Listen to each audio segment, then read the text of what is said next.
गरीब बेघर परिवार का जादुई मिर्च का घर। बड़ी गर्मी है, मुझे डर है कि कहीं मेरी फसल मुरझा न जाए। भावना, मैं दोबारा खेत पर ही जा रहा हूँ। ठीक है। आते वक्त रानी के लिए कंगनी की चावल लेती आना, आज बहुत जिद कर रही थी। ठीक है।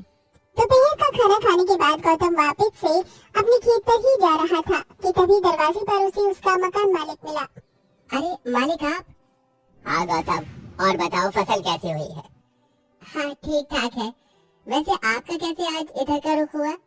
मैं तुमसे बहुत ही जरूरी बात करने आया था। मालिक की बात सुनकर सभी चौंक गए। क्या मालिक जी, हम तो आपके यहाँ सालों से रह रहे हैं, आप हमारे साथ ऐसा कैसे कर सकते हैं? मैं जानता हूँ कि ये अचानक हो रहा है, लेकिन मुझे अब ये घर खाली चाहिए। वो क्या है ना, मेरा बेटा बाहर से पढ़ाई करके घर वापस आ रहा है, तो मैं यहाँ पर उसका ऑफिस बनवाने वाला हूँ। मकान मालिक ऐसे बोलकर चला गया। घर में सभी का अचानक से ही दिमाग खराब हो गया। ये क्या बात हुई? अरे हम तो कभी किराया भी नहीं रोकते हैं, हमेशा समय से इसकी हालत में किराया उतारते हैं, फिर चाहे हमें नमक से रोटी खानी पड़े, लेकिन जरा इसकी अकड़ तो देखो। माँ, अब उसे अनाप शराब बकने से क्या फायदा है? और वैसे भी एक न एक दिन तो ये होना ही था। चलिए इसे खाली करने की तैयारी करते हैं। इसे अभी खाली करके क्या होगा गौतम जी?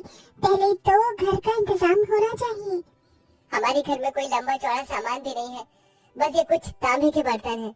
मैं इन्हें बेच आता हूँ, जो पैसे मिलेंगे उसे सिर छुपाने को कोई छोटा मोटा कमरा ले लूंगा। ठीक है।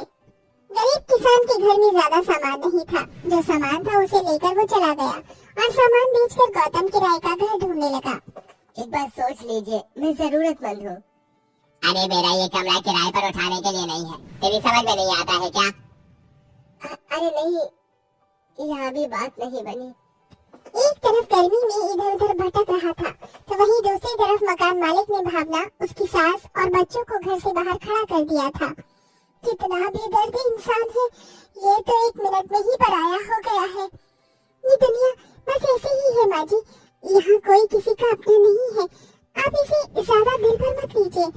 आइए हम यहाँ बैठकर गौतम जी का इंतजार करते हैं। पूरा परिवार एक पेड़ के नीचे बैठ गया और गौतम के लौटने का इंतजार करने लगा। माँ, बाहर गर्मी लग रही है और प्यास भी लगी है। बस कुछ देर और रुक जाओ मेरी बच्ची, तेरे बाबा आ जाएंगे तो मैं तुझे पानी लाकर दे दूंगी। अरे भावना, तू यहीं बच्चों के पास रुक, मैं पानी लाती हूँ। चंचल कहीं से इंतजाम करके पानी लेकर आई, जिसे पीकर बच्चियों ने अपनी प्यास बुझाई। उस बड़े पेड़ के नीचे घंटों इंतजार करने के बाद गौतम वापस आया। अरे माँ और भावना, आप यहाँ क्यों हैं? उस सत्यानाशी ने तेरे जाते ही हमें घर से बाहर कर दिया। सारी गर्मी में तेरी राह ही देख रहे थे। वो सब छोड़, ये बता कि घर की बात बनी या नहीं? नहीं माँ, कहीं भी मुझे किराए पर घर नहीं मिला, और अगर कहीं मिला भी था तो वो हमारी आमदनी से ज्यादा महंगा था। सत्यानाश हो सबका, गरीब की तो किसी को परवाह ही नहीं है। माँ जी शांत हो जाइए।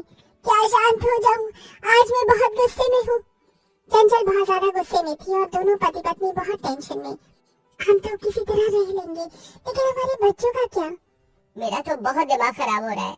अभी के लिए आओ और हम अपने खेत में चलते हैं, वहाँ जाकर सोचेंगे कि क्या करना है। ठीक है।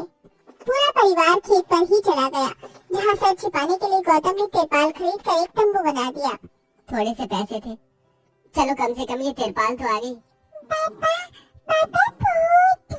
कहाँ है भूत? भूत नहीं, भूख। आप तो इसका तुतलाना जानते हैं। मेरी बच्ची को भूख लगी है। बहू, भूख तो मुझे भी लग रही है।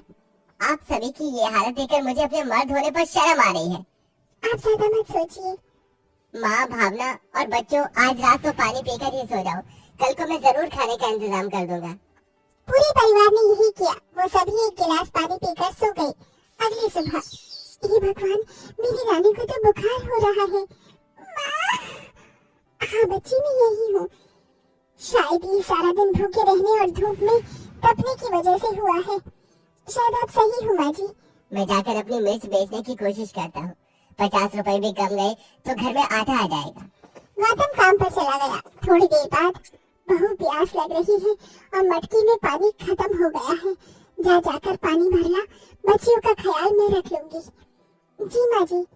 भावना मटकी उठाकर नदी की तरफ चल पड़ी और नदी पर पहुंचकर ये पानी कुदरत की देन है, इसका कोई पैसा भी नहीं लगता है, वरना ये पूरी दुनिया बस पैसे की मोहताज है। मेरे घर में भी 2 दिनों से चूल्हा नहीं जला है, बच्चियां भूखी है, खेत में भी बस मिर्ची ही उग रही है।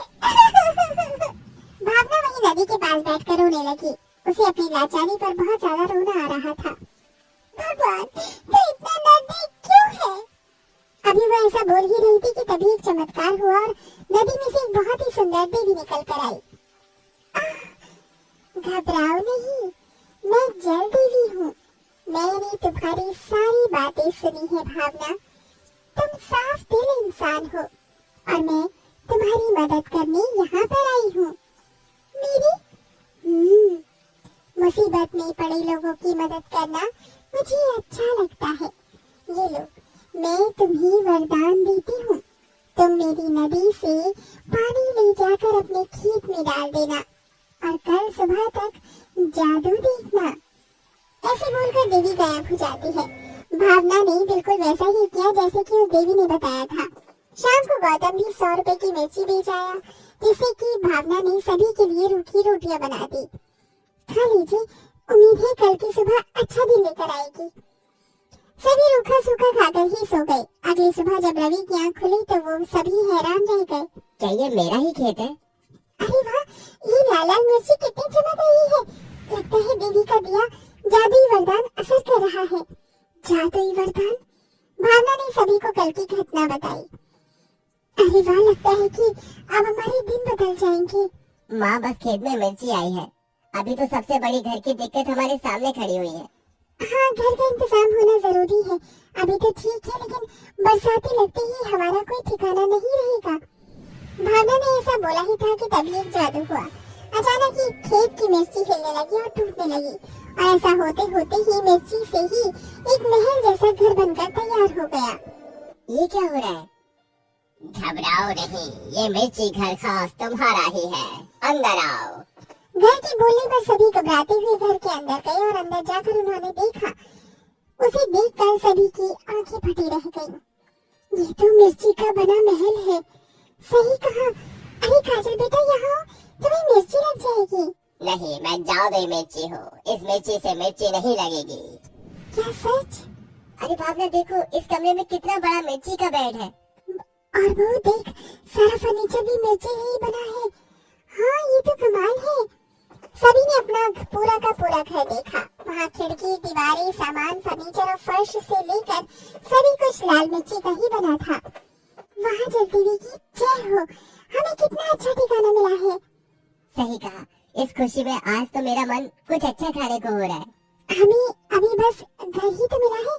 अच्छा खाना खाने के लिए तो पैसे होने चाहिए। अच्छा खाना?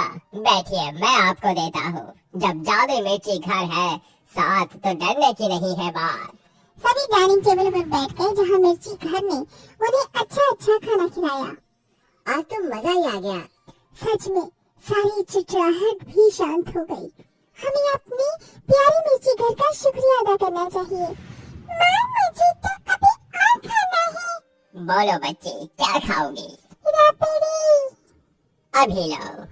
मिर्ची घर ने अपने जादू से ही रानी को रबड़ी भी खिलाई। सभी आज के दिन बहुत ज्यादा खुश थी। भावना का पूरा परिवार अब मिर्ची घर में ही रहता था। उस घर में सारी सुविधाएं थी। गर्मी के मौसम में उसके अंदर फ्रिज और एसी भी था, जिसका इस्तेमाल भावना करती थी। इस चौथे घर में तो मौसम का तापमान भी अपने हिसाब से ढाला जा सकता है। मजा आ गया। सही कहा बहू, अब लग रहा है कि ऐश की जिंदगी है। जादुई मिर्ची के घर ने सभी की जिंदगी ही बदल दी थी। जब भी उन्हें कुछ ऐसा चाहिए होता तो वो मिर्ची घर से मांग लिया करते थे। गौतम भी अपनी मिर्ची उगाने में मेहनत करता था और उन्हें बेचकर वो घर के पैसों की जरूरत को पूरा करता था। और अब सब कुछ ठीक हो चुका था।